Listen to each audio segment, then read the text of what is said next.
اور وہ آپ کو اسلام آباد لیے چلتے ہیں جہاں پر chairman Peoples party Bilawal Bhutto Zardari اس وقت پریس کانفرنس کر رہے ہیں. اس بلیک ڈے کو منا رہے ہوتے ہیں. جس طریقے سے یہ سلیکشنز کروائے گئے ہمیں سب یاد ہے کہ کیسے پاکستان کی تاریخ میں پہلی بار 2018 کے الیکشن میں پورے پاکستان میں آپ کو تین دن تک انتظار کرنا پڑا اپنا ریزلٹس لینے کے لیے. ہمیں سب یاد ہے کس طریقے سے یہ جو سارے کے سارے ریزلٹس لے کر آئے تھے ان کا کوئی لیگل سٹینڈنگ نہیں ہے. اور وہ اس لیے کہ آپ کا جب ووٹ کاؤنٹ ہوتا ہے تو ہر کینڈیڈیٹ کا حق ہے کہ ان کا پولنگ ایجنٹس پولنگ سٹیشنز میں بیٹھے ہو وہ اس کاؤنٹ کو سپروائز کریں.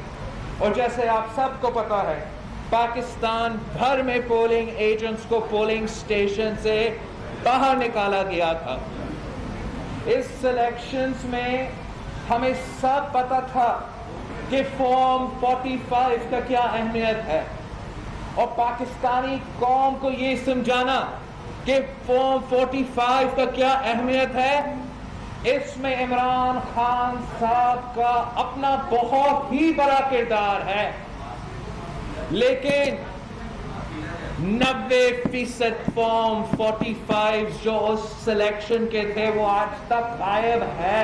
غائب اگر نہیں ہے تو اس میں پولنگ ایجنٹس کے سگنیچرز نہیں ہیں. اگر پولنگ ایجنٹس کے سگنیچرز نہیں ہیں تو اس کا کیا لیگل سٹینڈنگ ہے. جس طریقے سے ہمارا ادارے اس الیکشنز میں متنازع ہوئے ماضی میں کسی الیکشن میں ہمارے ادارے اتنے متنازع نہیں ہوئے تھے.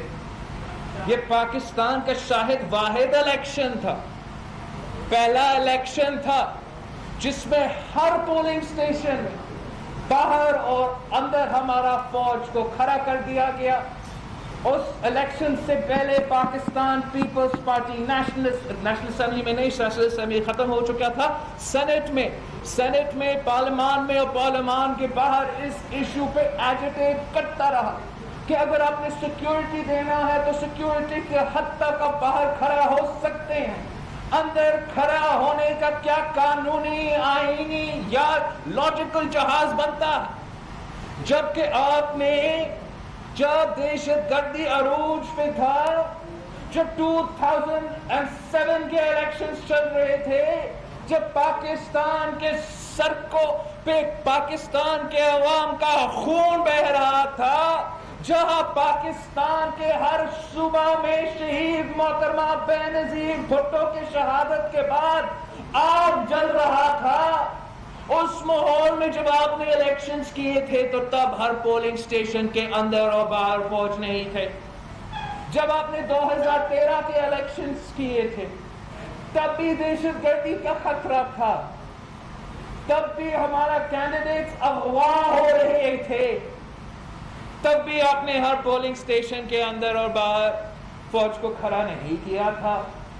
لیکن پتہ نہیں کیوں جبکہ ضیاء الحق کے دور میں نہیں ہوا جبکہ مشرف کے دور میں نہیں ہوا ہمارا سمجھ سے باہر ہے کہ کیوں عمران خان کے لیے یہ سٹیپ لیا گیا.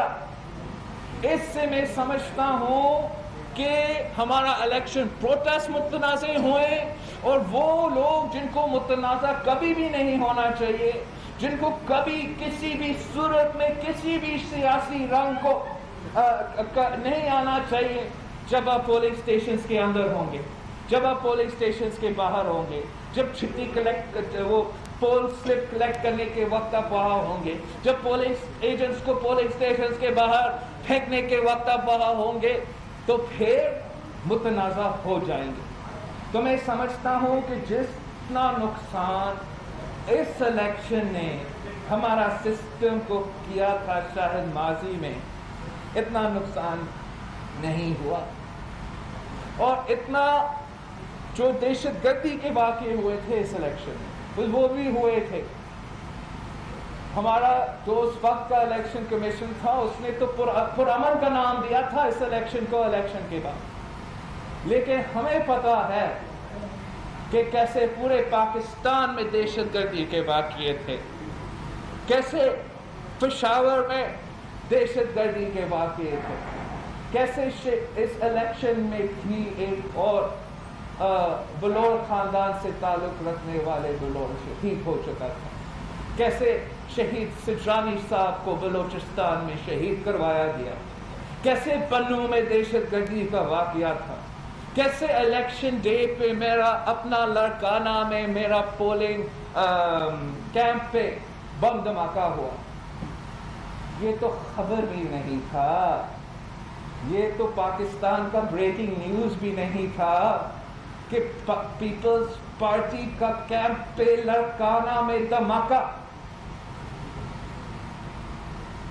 میرا پہلا الیکشن میں میرا پہلا ووٹ ڈالتے ہوئے آپ کے پاس وہ فوٹیج نہیں ہے۔ آپ کو میڈیا کو جن کا حق تھا، جن کو پاکستان کے عوام کے آنکھ بن کے ہمارے پولنگ سٹیشنز پہ اور اس پروسیس کو پہ نظر رکھنا تھا، آپ کو بھی ایکسیس نہیں دلوایا گیا، اور اس کے نتیجے میں جو الیکشن ریزلٹس نکلے پہلے دن سے کوئی لیجیٹیمیسی نہیں تھا، اور جتنے دن یہ حکومت اب حکومت میں رہ چکے ہیں، اب سارے پاکستان ایک پیج پہ ہے، پاکستان کے عوام ایک پیج پہ ہے، ہر صوبہ سے تعلق رکھنے عوام ایک پیج پہ ہے، وہ یہ پیج کہ اس سلیکٹڈ عمران کو جانا پڑے گا، کہ اس سلیکٹڈ عمران نے جو نقصان پاکستان کی جمہوریت کو کیا ہے وہ آپ کے سامنے ہے،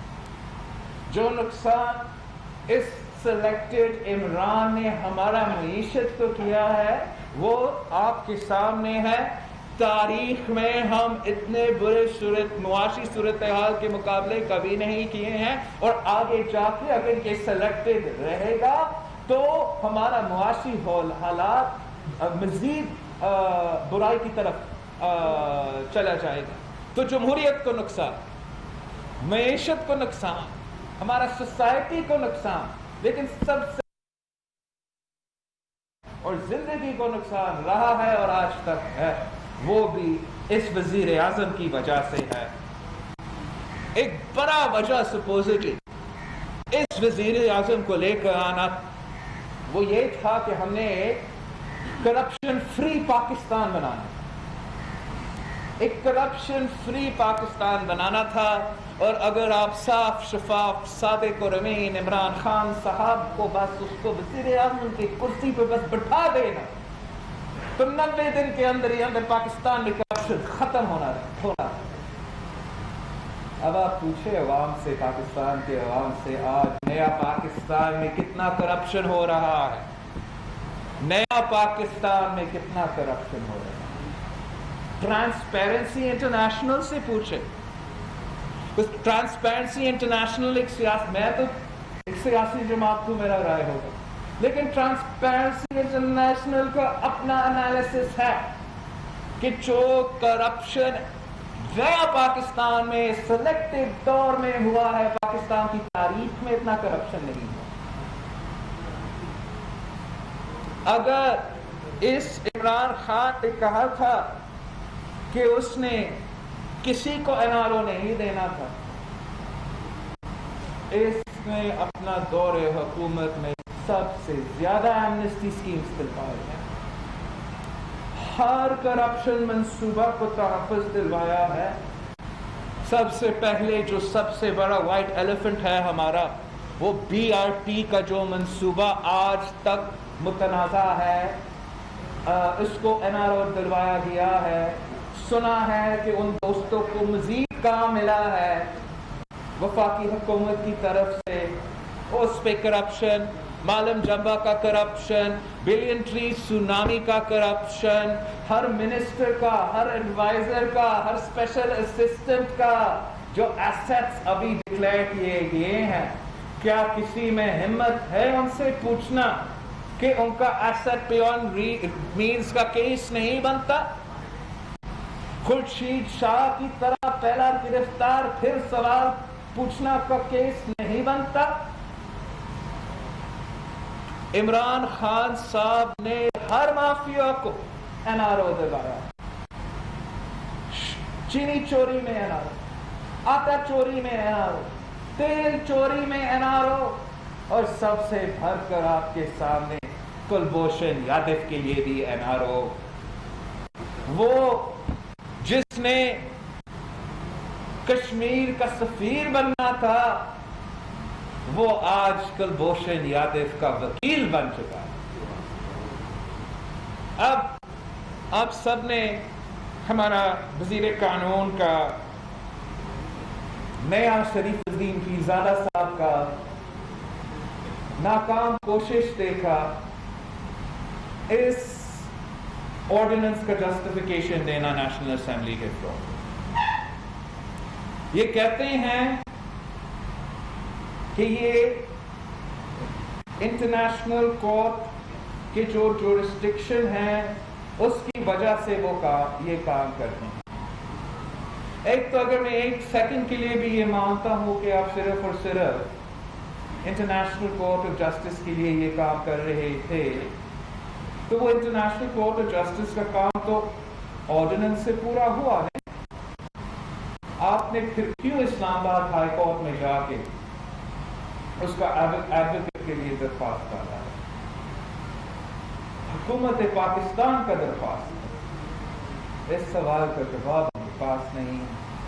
یہ کہتے ہیں کہ قانون میں کہیں نہیں لکھا کہ ہمیں اپوزیشن سے بات کرنا تھا۔ جی بالکل، قانون میں کہیں نہیں لکھا ہے کہ اپوزیشن سے بات کرنا تھا۔ اگر آپ نے اپوزیشن سے بات نہیں کرنا تھا تو اپوزیشن کے بغیر پاس کر کے دکھائے۔ یہ قانون میں نہیں لکھا ہے کہ اپوزیشن سے بات کرنا ہے، لیکن آپ کا آئین میں لکھا ہے جب نیشنل اسمبلی سیشن چل رہا ہے آپ کو فوراً آرڈیننس کو پیش کرنا پڑتا ہے۔ نیشنل اسمبلی پاکستان میں 15 تک مل رہا تھا، یہ آرڈیننس میں 20 پہ لے آیا تھا۔ پھر نیشنل اسمبلی آف پاکستان جون میں بھی مل رہا تھا، سینٹ آف پاکستان بھی جون میں مل رہا تھا، مسلسل ہم مل رہے تھے۔ پھر جولائی میں بھی ہم مل رہے تھے۔ تو انہوں نے پاکستان کی کانسٹیٹیوشن کو وائلیٹ کیا ہے جب انہوں نے اس آرڈیننس کو ہاؤس میں نہیں لے کیا ہے۔ اگر ہم مانتے بھی ہیں کہ آپ نے انٹرنیشنل کورٹ کا جورسڈکشن ماننا ہے، بھلے مانے، لیکن اس کا یہ نہیں مطلب کہ ان کا جورسڈکشن مانتے ہوئے آپ پاکستان کی آئین کے خلاف ورزی کر سکتے ہو۔ انہوں نے ایک پرسن اسپیسیفک قانون بنانے کی کوشش کی ہے۔ اگر ہم سے پہلے بات کرتے ہم ان کو سمجھاتے کہ پرسن اسپیسیفک قانون تو آپ بنا نہیں سکتے ہو۔ حال ہی میں سپریم کورٹ آف پاکستان نے ایک قانون جو پچھلے حکومت نے واضح اکثریت سے پاس کروایا تھا، جو پچھلے حکومت نے واضح اکثریت سے پاس کروایا تھا، اس قانون کو اس بات پہ اسٹرائک ڈاؤن کیا کہ پرسن اسپیسیفک لیجسلیشن نہیں ہو سکتا۔ اس سے زیادہ پرسن اسپیسیفک لیجسلیشن کیا ہو سکتا ہے کہ اس کا آرڈیننس کا سٹیٹمنٹ میں آپ نے کلبھوشن یادو کا نام لیا ہے۔ اگر نام نہیں بھی لیتے، صرف انٹرنیشنل کورٹ آف جسٹس کا ریویو کا اپیل کا فارم دلوا رہے ہوتے تو آپ کے کتنے کانوکٹس ہیں انٹرنیشنل کورٹ آف جسٹس کے قانون کے؟ تو یہ پرسن اسپیسیفک لیجسلیشن ہے، ان کا طریقہ کار غیر آئینی، غیر الیگل تھا، اور اگر دال میں کچھ کالا نہیں تھا تو اتنا سیکریٹو ہونے کا وجہ کیا؟ آپ نے ہم سب سے کیوں چھپائے؟ یہاں تک کہ آپ نے پارلیمنٹ اور نیشنل اسمبلی سے کیوں چھپایا؟ اور ایک اور بات جو سب سے حیران کن بات ہے کہ آرڈیننس کے اندر انہوں نے 60 ڈیز دیے تھے کلبھوشن یادو کو اور بھارت کی کانسولیٹ کو اس آرڈیننس کا فائدہ لینا، اور 60 ڈیز میں نہ کلبھوشن یادو نے نہ بھارت نے اس آرڈیننس کا فائدہ اٹھایا، اور نہ ہی آپ نے اس 60 ڈیز میں یا اس 60 ڈیز سے پہلے پارلیمنٹ سے پوچھا۔ تو آپ کا ارادہ یہ تھا نا کہ ہمیں پتہ ہی نہیں چلتا کہ آپ کا چھپی ہوئی آرڈیننس سے جو آپ نے اخبارات میں بھی نہیں چھپوائے، وہ 60 ڈیز کے اندر کلبھوشن یادو آرڈیننس کا فائدہ لیتا۔ 90 ڈیز کے اندر آپ نے لے کرنا تھا، کام بھی ہو گیا اور ہمیں پتہ بھی نہیں چلتا۔ آپ کے لیے مسئلہ صرف ایک ہے کہ پاکستان پیپلز پارٹی نے کبھی بھی اس ملک کے نیشنل انٹرسٹ پہ کمپرومائز نہیں کیا ہے، اور کبھی بھی انسانی حقوق پہ اور انٹرنیشنل لا پہ کمپرومائز نہیں کیا ہے۔ ہم ان ساری چیزیں کو دیکھتے ہیں، اور جیسے ہی پاکستان پیپلز پارٹی نے اس ایشو کو پکڑا، سینٹ میں اٹھایا، پریس کانفرنسز میں اٹھائے، تو پھر آپ نے سوچا کہ یہ شاید مسئلہ بن جائے گا، ہم نیشنل اسمبلی میں لے کر آئیں۔ لیکن آج تک میں آن دا ریکارڈ ڈال رہا ہوں کہ حکومت نے پاکستان پیپلز پارٹی سے، میرا جماعت سے، مجھ سے کوئی رابطہ نہیں کیا، کوئی کانٹیکٹ نہیں کیا، نہ ہمارے رائے لینے کے لیے، ہمیں بتانے کے لیے کہ وہ اتنے بڑے کام کرنے جا رہے تھے۔ اور یہ میں سمجھتا ہوں صرف اور صرف غیر سیاسی کٹ پتلیوں کا یہ کام کر سکتے ہیں، جن کا سیاست کا کچھ پتہ نہیں، جن کو ہر چیز کو اپنا انا کا مسئلہ بناتے ہیں، جن کو سمجھ ہی نہیں آتے جب اپنے قوم کے لیے بڑے فیصلے لینے ہیں تو آپ کے اس پہ کنسنسس بنانا پڑتا ہے۔ ان میں نہ یہ صلاحیت ہے نہ وہ اہلیت ہے، ہر کرائسس کو وہ کیٹاسٹروفی میں تبدیل کر دیتے ہیں، اور جتنا دیر یہ حکومت میں رہے گا، پاکستان کا ہر کرائسس سے کیٹاسٹروفی میں تبدیل ہو جائے گا۔ اب میں جانتا ہوں یہ پریس کانفرنس زیادہ لمبا ہو چکا ہے، لیکن میرے سامنے پی ٹی آئی کا مینیفیسٹو بھی ہے، اور میں تھوڑا ٹائم اس پہ دینا چاہ رہا ہوں کہ اس مینیفیسٹو سے چلے، جیسے بھی ہے ویسے بھی ہے، سلیکٹڈ تو ہے، لیکن حکومت میں آئے، اور ایسے حکومت میں آئے ہیں جیسے کسی اور کو اتنا سپورٹ نہیں ملا ہے ماضی میں، تو ان کا ڈیلیوری بھی سب سے بہتر ہونا چاہیے، سب سے آگے ہونا چاہیے، ہاں کوئی رکاوٹ ہی نہیں۔ ہر وعدہ پہ پی ٹی آئی حکومت نے جو بھی وعدہ کیا ہے، مینیفیسٹو میں، جلسے میں، وزیر اعظم صاحب کی طرف سے خود ایک وعدہ بھی آپ بتائیں مجھے کون سا وعدہ پورا؟ ہم نے کور کر دیا 90 دن میں کرپشن کو ختم ہونا تھا، وہ تو نہیں ہوا۔ پہلے 100 ڈیز میں آپ نے جنوبی پنجاب کا صوبہ بنانا تھا، ابھی تک فیصلہ نہیں کر سکتے کہ دفتر کہاں۔ انہوں نے 50 لاکھ گھر بنانے تھے، پتہ نہیں کتنے کروڑ پاکستانیوں کو بے گھر کر دیا۔ انہوں نے 1 کروڑ نوکریاں دلوانا تھا۔ تاریخ میں جتنے پاکستانی اس حکومت میں بے روزگار ہو چکے ہیں، ماضی میں کسی حکومت میں ایک وقت میں اتنے لوگ بے روزگار نہیں ہو چکے ہیں۔ پاکستان کی پورا کا پورا تاریخ میں ہم کبھی بھی نیگیٹو گروتھ میں نہیں آ چکے۔ اب یہ خود مانتے ہیں، اپنے اکنامک سروے مانتے ہیں کہ پری کووڈ کا لاک ڈاؤن وہ نیگیٹو گروتھ میں۔ پاکستان کی معیشت کو جتنا نقصان اس حکومت نے کیا ہے، ماضی میں کسی حکومت نے ہمارا معیشت کو اتنا نقصان نہیں پہنچایا ہے۔ ان کا چیپٹر 2 جو ہے مینیفیسٹو کا وہ گورننس پہ تھا. اس کا پہلا ایک پوائنٹ ہے اس میں کہ انہوں نے نیب آرڈیننس کو ریویو کرنا تھا, اسٹرینتھن کرنا تھا اس کا mandate, independence and the appointment process for the NAB chapter. اس کام میں اس کام پہ انہوں نے کوئی پروگریس نہیں دکھایا. انہوں نے پورا پاکستان کو ٹرانسفارم کرنا تھا by devolving power and decision making to the people through an empowered local government. جب سے پی ٹی آئی کی حکومت میں آئی ہے, جہاں چاہے خیبر پختونخوا میں ہو, چاہے پنجاب میں ہو یا ان کا اتحادی ہو بلوچستان میں, ان کا پہلا کام کیا تھا؟ لوکل گورنمنٹ کا ان کو مڈ ٹرم مکمل ٹرم بھی پورا کرنے نہیں دیا, اس نظام کو ہٹانا. اور آج تک آپ کا تو لوکل گورنمنٹ کا نظام ہی نہیں ہے, ڈیولوشن اور لوکل ڈیسیژن میکنگ تو دور کی بات ہے.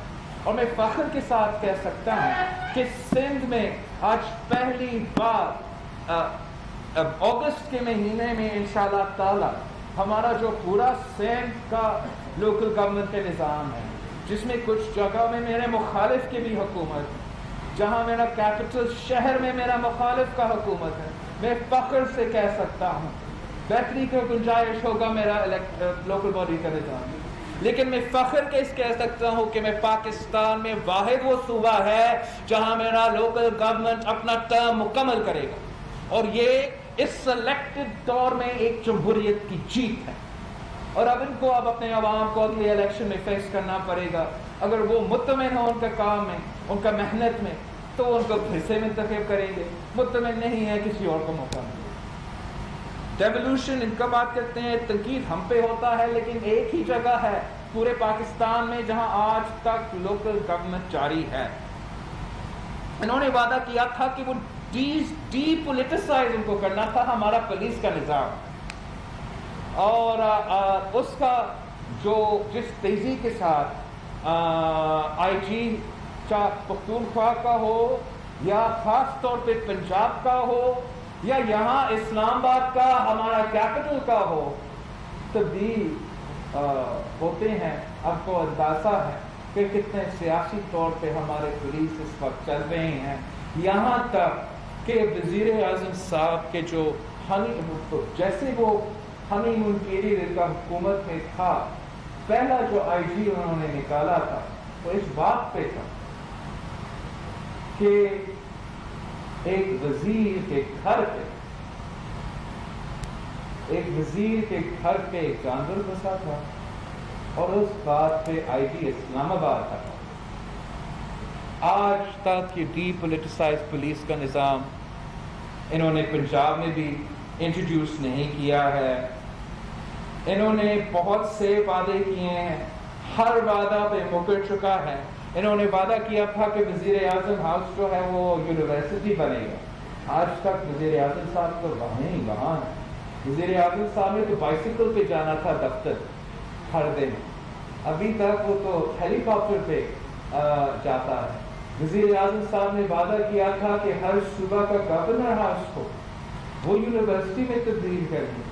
انہوں نے تو اپنے حکومت میں جہاں اپنے صوبائی حکومتیں ہیں وہاں بھی یونیورسٹی کے تبدیل نہیں کر چکے ہیں.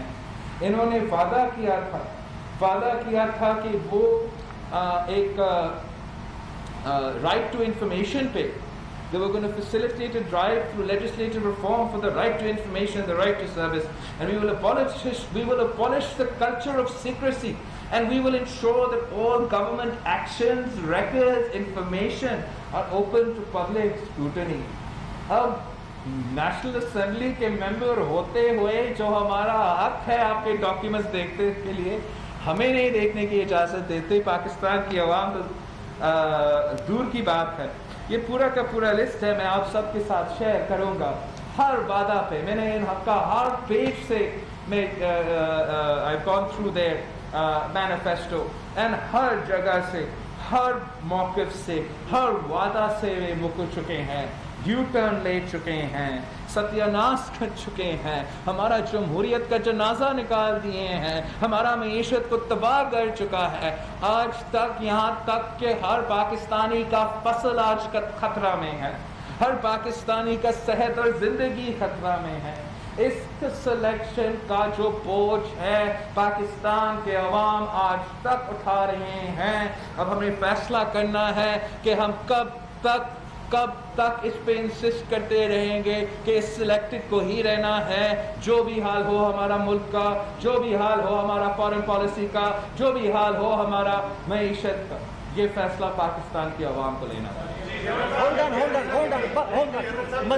متین حیدر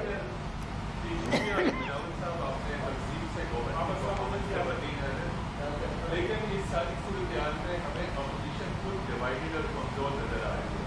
اب 2 سال مکمل ہونے کو ہے، آگے 3 سال اور بچے ہیں، اگر اپوزیشن اسی طرح ڈیوائیڈڈ رہے گی، کمزور رہے گی، تو حکومت کے لیے تو یہ بہت کمفرٹیبل ٹائم ہوگا۔ آپ نے کوئی موشن والے معاملے کا ذکر کیا، لیکن آپ کے پاس کوئی لیگل سوال کریں آپ کی اپنی کوئی امینڈمنٹ لا سکتے تھے، لا سکتے تھے اگر ہمیں پتہ ہوتا، اگر اسپیکر صاحب اسلام آباد میں chairman Peoples party Bilawal Bhutto Zardari press conference کر رہے تھے۔